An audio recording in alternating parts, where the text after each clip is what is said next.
어서 오세요. 반갑습니다. 안녕하세요. 저는 40대 유부남입니다. 결혼 12년 차까지는 대기업에서 직장 생활을 하였습니다. 하지만 당장은 대기업을 다녀서 어느 정도 여유로운 삶을 살 수 있지만 오래 못 다닐 것을 알기에 다른 직업을 생각하기 시작했습니다. 장사를 하자니 생각보다 많은 자금이 필요하고 실패했을 때의 부담이 걱정되었습니다.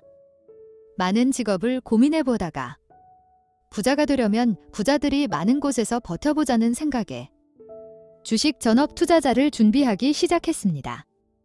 나름의 공부와 소액이지만 투자금도 모으기 시작했습니다. 약 1년간의 준비가 끝나고 퇴사와 동시에 전업 투자를 시작했습니다. 하지만 2달이 다 되기 전에 투자금의 80%를 잃었습니다. 투자금을 다 잃으면 다시 직장 생활을 하기로 와이프와 약속을 하였기에 공부를 더 한 후 다시 실전 투자를 하기로 하였습니다. 그래서 현재는 제법 안정적으로 수익을 내고 있습니다. 전업 투자를 하기 시작하면서 배운 것은 분산 투자를 통해서 리스크를 낮추는 것이었습니다. 그래서 몇 년 전부터는 수익의 일부를 모아서 부동산 경매도 같이 진행하고 있습니다. 여기까지 오는데 우여곡절도 참 많았습니다. 소위 깡통도 몇 번 차보았습니다. 한 3년 정도는 집에 생활비도 한 번 주지 못했습니다. 그때마다 와이프는 괜찮다며 열심히 도전해보라고 응원해 주었습니다. 그래서 지금의 결과를 얻을 수 있었습니다. 하지만 문제는 우리 가족이 아니라 주변에서 생겨나는 것이었습니다. 처음에 수익도 못 내고 힘들 때는 주식하면 망하는데 왜 하냐고 양가 부모님을 비롯해서 형제, 처남, 처제들 모두 저에게 손가락질을 하였습니다. 그런데 언제인가부터 하나둘씩 부탁이 생겨나기 시작했습니다. 대부분 돈 빌려달라는 것이었습니다. 여유가 많은 건 아니었지만 가족이기에 부담이 되지 않는 선에서는 빌려주었습니다. 하지만 점점 더 요구사항은 높아지기 시작하더니 이제는 당연한 권리인 것처럼 나오는 것이었습니다.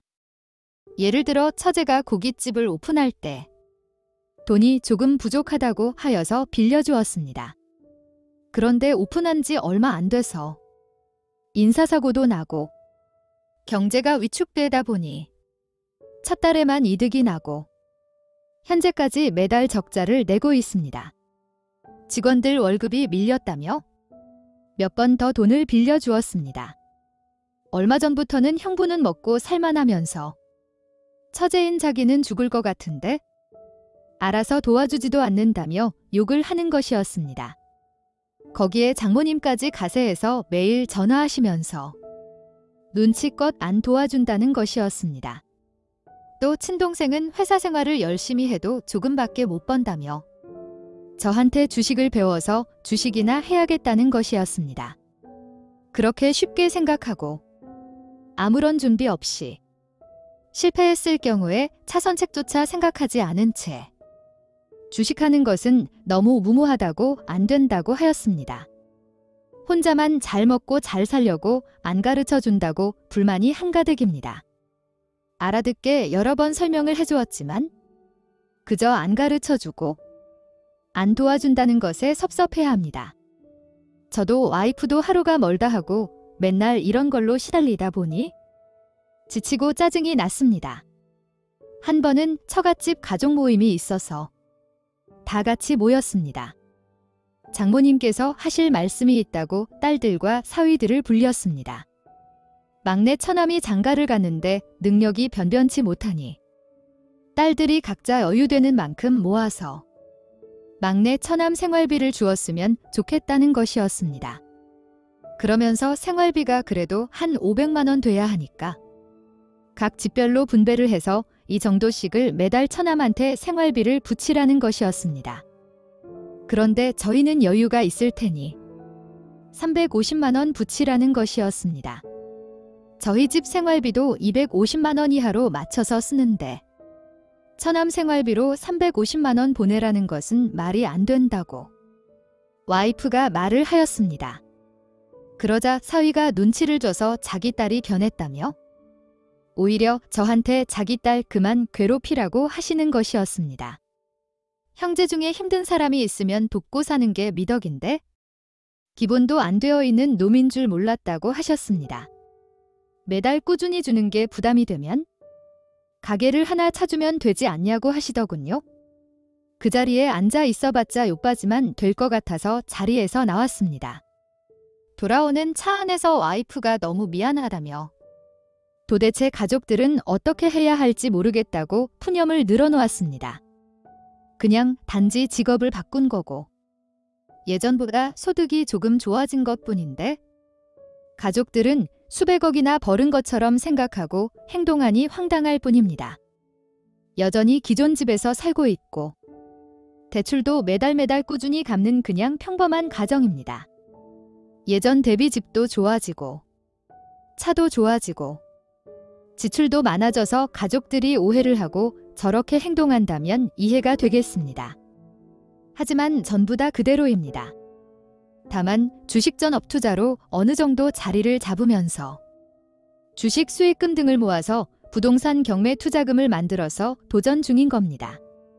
앞으로도 이런 일이 계속 나올 텐데 어떻게 해야 할지 막막하네요. 오늘의 사연은 여기까지입니다.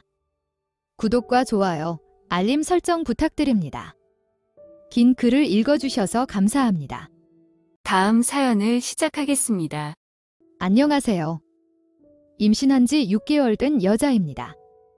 결혼한 지는 2년 되었고 대학생 때 캠퍼스 커플부터 5년 연애 후에 결혼했습니다.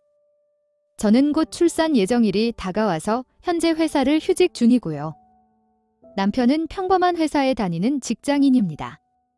담배도 안 하고 술도 좋아하지 않다 보니 퇴근하면 바로바로 집에 와서 집안일을 도와주는 자상한 남자예요.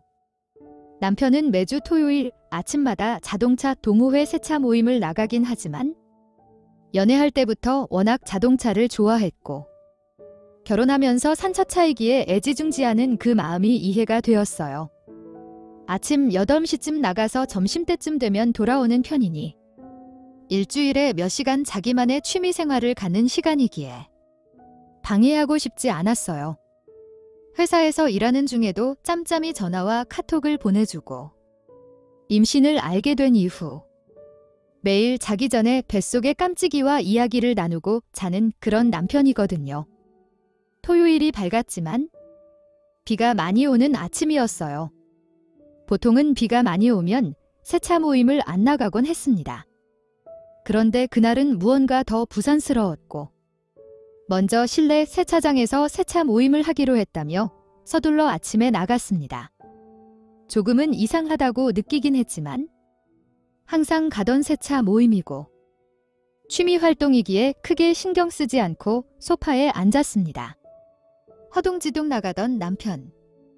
우산을 두고 나갔길래 우산을 챙겨서 엘리베이터를 타고 지하주차장을 내려갔더니 남편의 차가 다행히도 출발하지 않고 주차되어 있더라고요. 그런데 이상하게 차가 흔들리고 있었고 자세히 보니 차 안에서 남편이 옷을 갈아입고 있었습니다. 저 멀리 출발하는 남편 차를 멍하게 쳐다보다가 우산은 주지 못한 채 집에 올라왔습니다. 다시 소파에 앉아서 이런저런 생각을 하다가 의심만 깊어질 것 같아서 생각을 접고 낮잠을 잤습니다. 점심때쯤 지나서 평소와 다름없이 자상한 나의 남편으로 돌아와 있었습니다. 하지만 한 주간 답답한 마음을 없어지지 않았고 드디어 찾아온 토요일 아침. 답답한 마음과 스스로 만든 오해를 없애기 위해 남편에게 날씨도 좋은데 같이 세차 모임 갔다가 드라이브 가자고 말을 하였습니다. 당황해하는 남편이 날씨도 덥고 미끄러져서 넘어지기라도 하면 어떡하냐면서 말리더라고요. 임신 전에는 같이 세차 모임을 가자고 남편이 먼저 얘기도 했었고 세차 중에는 심심해하는 저한테 미안해하며 끝난 후에 가까운 곳이라도 데이트도 가기도 하고 떡볶이도 먹으려 다녀오기도 했습니다. 그래서 평소 같았으면 엄청 좋아할 사람이거든요. 하지만 당황해하며 여러 가지 이유로 말리는 남편의 모습이 너무 이상했어요. 결국 제 의심과 나쁜 생각을 걷잡을 수가 없었습니다. 남편이 외출 준비를 하는 동안 가까이 사는 친구의 도움을 받기 위해 불렸습니다. 아무래도 만삭이다 보니 운전하는 것도 어려울 것 같고 제 차로 가기에는 남편에게 들킬 것 같았어요. 남편이 세차용품을 들고 현관문을 나간 후 저도 서둘려 외투만 걸쳐 입고 나와서 친구의 차를 타고 따라가기 시작했습니다. 만삭의 몸으로 이렇게 따라가야 하냐며 친구의 말에 대답도 하지 않은 채 남편에 대한 의심이 오해이기 만을 바랬어요. 남편의 차를 세차 모임을 하던 세차장을 가지 않았고 다른 곳으로 가고 있었어요. 약 30분 넘게 달려서 도착한 곳은 다른 지역의 세차장이었어요. 남편은 구석진 곳에 자기 차를 세워놓고 세차장 건물로 들어가 장화와 고무장갑을 끼고 나와서 능숙하게 다른 사람의 차를 받아서 세차를 하기 시작했어요. 점심도 먹지 않고 쉬는 시간도 없이 그렇게 1대, 2대, 3대, 5대, 10대 시계를 보니 남편이 집에 올 시간이 되어서 먼저 친구 차를 타고 집으로 돌아왔습니다. 돌아오는 길의 의심과 오해는 풀렸지만 왜 저 남자는 저기서 쉬는 날에 쉬지 않고 세차 일을 하고 있을까 싶었습니다. 남편이 많이는 아니지만 부족하지 않을 만큼 월급도 받으면 회사 생활을 하고 있고 저희 부부는 외식이나 쇼핑을 하지 않아서 매달 적금도 착실히 모으고 있었습니다. 어느덧 1시간이 지난 후 남편은 웃는 얼굴로 집에 들어왔고 동호회 세차 모임에서 있었던 에피소드라면서 없는 이야기를 지어내고 있었습니다. 하지만 굳어있는 제 얼굴을 보며 같이 세차 모임 안 가서 아직 마음이 속상해 있냐고 묻더라고요. 그래서 남편에게 말했습니다. 솔직하게 어디 다녀왔어? 남편은 세차하고 왔는데. 그래서 제가 누구 차 세차한 건데? 그랑조 세차하는 거 아니던데 말하자. 당황해하며 우리 그랑조 세차하지 말을 얼버무리는 남편. 참고로 남편의 차 애칭이 그랑조입니다. 수정이 차 타고 자기 차 따라가서 다 봤다고 하자. 다 봤냐며 모든 사실을 털어놓기 시작하더라고요. 이제 곧 아기가 태어나면 월세가 아닌 우리 집이 필요할 것 같아서 토요일에 날씨가 좋을 때는 세차장 알바하고 비가 오면 세차장에 손님이 없어서 쿠팡맨 배달 알바를 했다며 지금까지 받은 알바비 저금하였다고 하면서 1,000만 원이 조금 넘게 모인 통장을 보여주더라고요. 밥은 먹으면서 일하지 그랬냐고 물었더니 한 달라도 더 세차해야 알바비 더 받는다며 오는 길에 삼각김밥 사 먹었는데 너무 맛있다고 이 남자 웃고 있네요. 고기 구워서 밥 차려줄 테니 씻고 나오라고 하니까 번개같이 화장실로 들어가네요.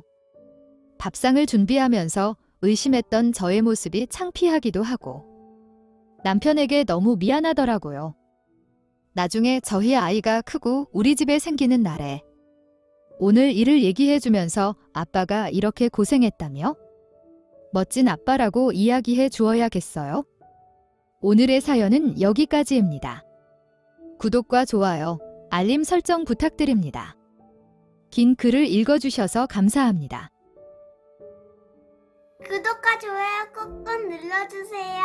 꾹꾹. 알림 설정도 꾹꾹 눌러주세요.